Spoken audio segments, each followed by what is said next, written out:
Bueno, y continuamos con el doctor Nelson Fort, él es economista, él es profesor universitario. Me gustaría que comenzáramos a hablar un poco, bienvenido, a hablar un poco de estas medidas que ha anunciado el gobierno en materia cambiaria, ¿no? Los tipos de cambio que se han aprobado y en general la línea económica del gobierno del presidente Nicolás Maduro, sobre todo a partir pues de la designación de los nuevos ministros en esta área, ¿no? Sí, cómo no. Bienvenido. Bueno, ante todo, quiero mandar un saludo también al grupo que represento, a la Unión Nacional del Bolivarianismo en Venezuela siglo XXI. Saludo a mis alumnos de pre y posgrado en todo el territorio nacional y a las comunidades organizadas de base, como decía el presidente Chávez, el corazón del pueblo. Vamos a explicar del tema económico, pero hacer una memoria histórica y el presente. Hay colegas economistas que tienen el comentario de que este modelo económico fracasó.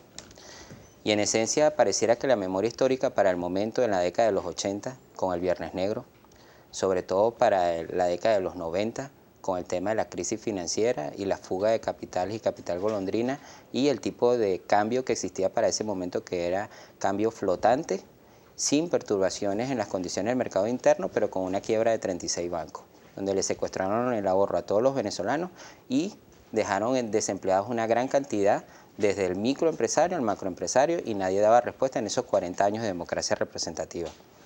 En ese momento, pues eso sucedía porque teníamos un Banco Central autónomo con relaciones de alta dependencia del Fondo Monetario Internacional como organismo de financiamiento multilateral que supervisaban los desequilibrios macroeconómicos de un país.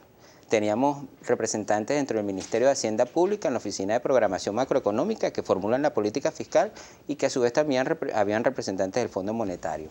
Por otro lado, crearon una deuda pública externa que la facturaron con sector privado con deuda pública interna y generó grandes desequilibrios, que eso sucedió en la época de Lucinchi. Bien, en el año 99 el presidente Chávez recibe una economía bastante deprimida, unos indicadores sociales que si el que me estaba aquí antes le faltó hablar sobre la memoria histórica al diputado, el tema de salud, el tema de salud durante esos 40 años estaba más deprimente y que medianamente en 12 años se trató de mejorar en muchas condiciones. Y uno de los elementos más clave era el barril de petróleo para esa época. El barril de petróleo optaba entre 5 o 7 dólares. Las condiciones de desequilibrio sobre la fuente de la balanza de pago todavía seguían siendo superavitarias, pero otros sectores productivos no se habían desarrollado.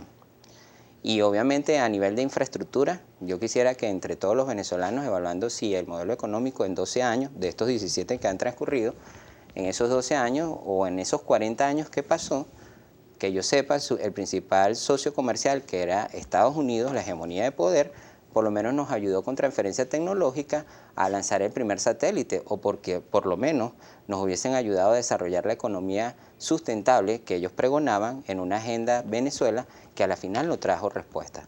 Hoy, durante estos 12 años y en los últimos años del presidente Nicolás Maduro, nos conseguimos con ciertos desequilibrios que quizás en el campo de la paridad cambiaria generan condiciones que prudentemente permiten reorientar y proteger esas variables sociales, es decir, una política económica con inclusión social como lo establece la Constitución. Fíjate una cosa, que lamentablemente al día de hoy, pues no es posible ni siquiera sostener esas políticas sociales por la forma como se manejó la economía, por errores en primer lugar, por el hecho de que se profundizó el modelo rentista.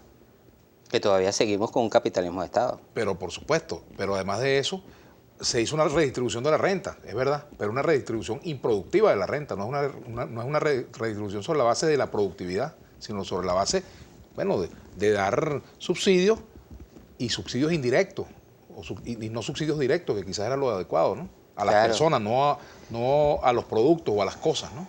O a las políticas. Quizás si nosotros evaluamos de los 17 años de gestión, habría que preguntar por qué dentro de la redistribución del ingreso o de la riqueza utilizamos indicadores y construimos fondos de ahorros para apalancar otros sectores diferentes al petróleo, cosa que irresponsablemente en el marco de la finanza pública en aquellos 40 años no se hizo. Habría que preguntar también por qué si apalancamos esos sectores productivos, aún con los desequilibrios en el marco de las finanzas públicas y en el papel del Banco Central en la política monetaria, se hizo una reconversión monetaria prudente en aquel momento, y que obviamente respondía a las condiciones de ese cono monetario que necesariamente para poder sincerizar los niveles de contabilidad internacional, los niveles de estructura sobre los intercambios de bienes y servicios a nivel de precio, no se adaptaban a la devaluación que progresivamente actores económicos, sobre todo en la hegemonía de poder de Estados Unidos, había ya desarrollado, sobre todo en el año 2008, con el problema de la crisis financiera y las repercusiones que podían representar en nuestra nación. Nosotros no estamos aislados. Ahorita en este momento quizás el vicepresidente de la República para el área económica toma estas medidas prudentemente dentro de lo que establece el marco de la Constitución desde el 299 al 318. ¿Qué es lo que tiene de prudente esa política? Si nosotros agarráramos y liberáramos el control de cambio, las reservas internacionales progresivamente... Es correcto, la deuda pública interna, y si llegáramos a la perversión de dolarizar la economía, la deuda pública interna más la deuda pública externa que hemos responsablemente pagado en compromiso, pues obviamente sería impagable y nos declararemos en default. Por eso es la presión del otro eje político de tratar de impulsar la liberación del tipo de cambio, dolarizar la economía y declararnos en una situación de fíjate que ha ocurrido también un problema que es, por ejemplo, el no pago a los proveedores internacionales, que los ha colocado en la situación de la salud. Las líneas aéreas se fueron del país, muchas, por esta situación, han restringido sus servicios. Tenemos problemas, por ejemplo, para importar repuestos, medicamentos, alimentos, precisamente por eso, porque no se cumplió con el pago. Y no hubo políticas de ahorro. ¿Qué pasó, por ejemplo, con el Fonden? ¿Por qué otros países petroleros como nosotros sí guardaron para el tiempo de vaca flaca y por qué Venezuela no lo hizo? Bueno, nosotros tenemos un fondo de estabilización macroeconómica. ¿De cuánto? Que obviamente, sí.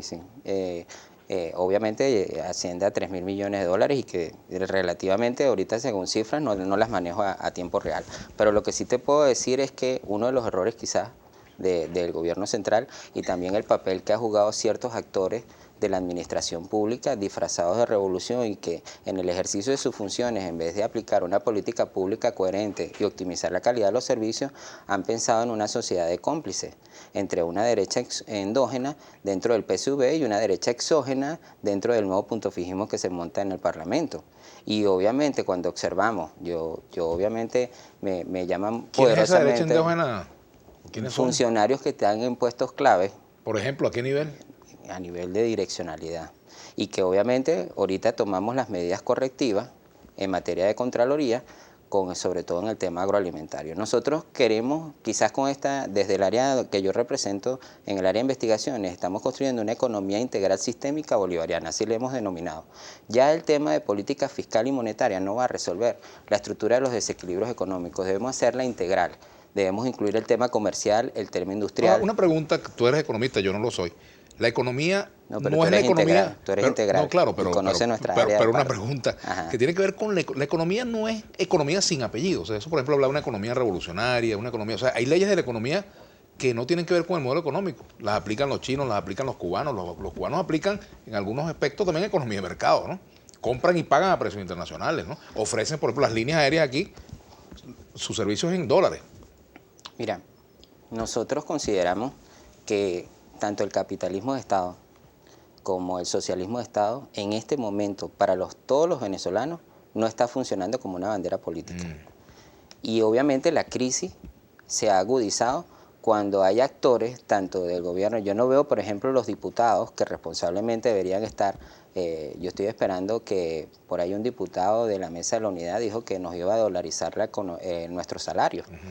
El plan Guanipa. El plan Guanipa.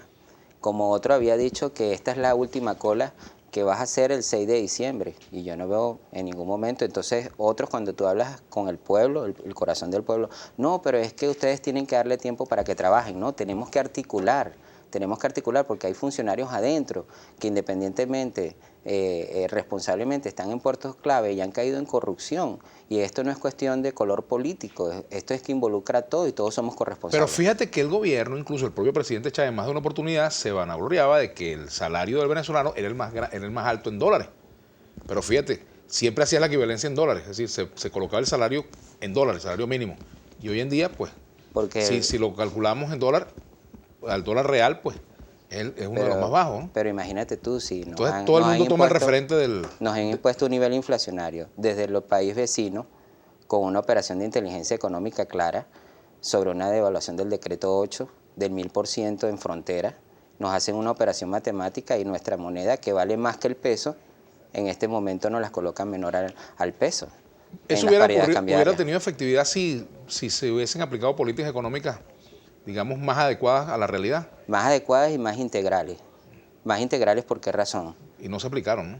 Correcto. Lo que sucede es que también habría que ponerse en los zapatos del presidente Maduro. Nosotros, desde mi grupo multidisciplinario, que hemos hecho investigaciones, consideramos que el presidente tuvo internamente un proceso de saboteo dentro de la política pública vinculada al área económica, más los funcionarios que están dentro del Banco Central. ¿Ministro? No, desde de viceministro hacia abajo. Y funcionarios de carrera que obviamente en vez de construir un sistema alterno, llevaron el tema al costo político y a su bolsillo. A ellos les interesó fue su ingreso producto de la corrupción, y en río revuelto ganancia del pescador. Yo creo que en este momento todos los venezolanos, así como la frase de un gran amigo, que por cierto tú lo conociste, contralores somos todos. Y la estructura es sincerizar los niveles inflacionarios, sincerizar los niveles de precios, pero estas paridades cambiarias, sobre todo el DIPROC y el DICOM, se han hecho de manera prudente para progresivamente entregar un solo tipo de cambio. De que esas nuevas medidas puedan mantenerse en el tiempo y no vayamos a tener cambios nuevamente.